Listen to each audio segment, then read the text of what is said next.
एक समय की बात है।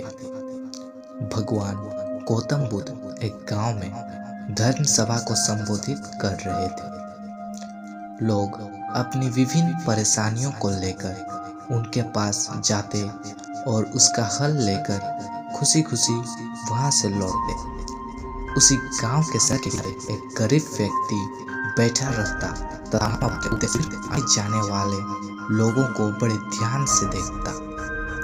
उसे बड़ा आश्चर्य होता कि लोग अंदर तो बड़े दुखी चेहरे के साथ जाते हैं, लेकिन जब वापस आते हैं तो बड़े खुश और प्रसन्न दिखाई देते हैं। उस गरीब को लगा कि क्यों ना वह भी अपनी समस्या को भगवान बुद्ध के समक्ष रखे।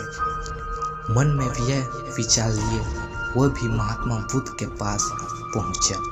लोग पंक्तिबद्ध खड़े होकर अपनी समस्या को बता रहे थे। जब उसकी बारी आई तो उसने सबसे पहले महात्मा बुद्ध को प्रणाम किया और फिर कहा, भगवान, इस गांव में लगभग सभी लोग खुश और समृद्ध हैं, फिर मैं ही क्यों गरीब हूँ। इस पर उन्होंने मुस्कुराते हुए कहा, तुम गरीब और निर्धन इसलिए हो क्योंकि तुमने आज तक किसी को कुछ दिया ही नहीं।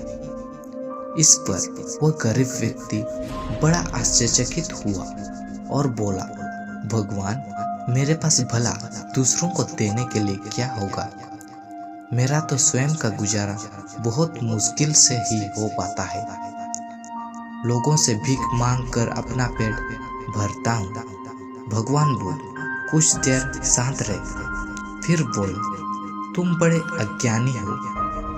औरों के साथ बांटने के लिए ईश्वर ने तुम्हें बहुत कुछ दिया है, मुस्कुराहट दी है जिससे तुम लोगों में आशा का संचार कर सकते हो, मुख दिया है ताकि लोगों से दो मीठे शब्द बोल सको, उनकी प्रशंसा कर सकते हो। दो हाथ दिए हैं, लोगों की मदद कर सकते हो।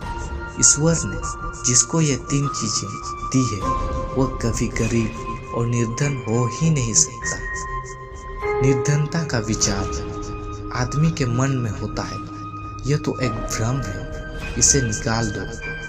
कभी भी मन में निर्धनता का भाव उत्पन्न ना होने दो, गरीबी अपने आप दूर हो जाएगी। भगवान बुद्ध का संदेश सुनकर उस आदमी का चेहरा चमक उठा और उसने इस उपदेश को अपने जीवन में उतारा, जिससे वो फिर कभी भी दुखी नहीं हुआ।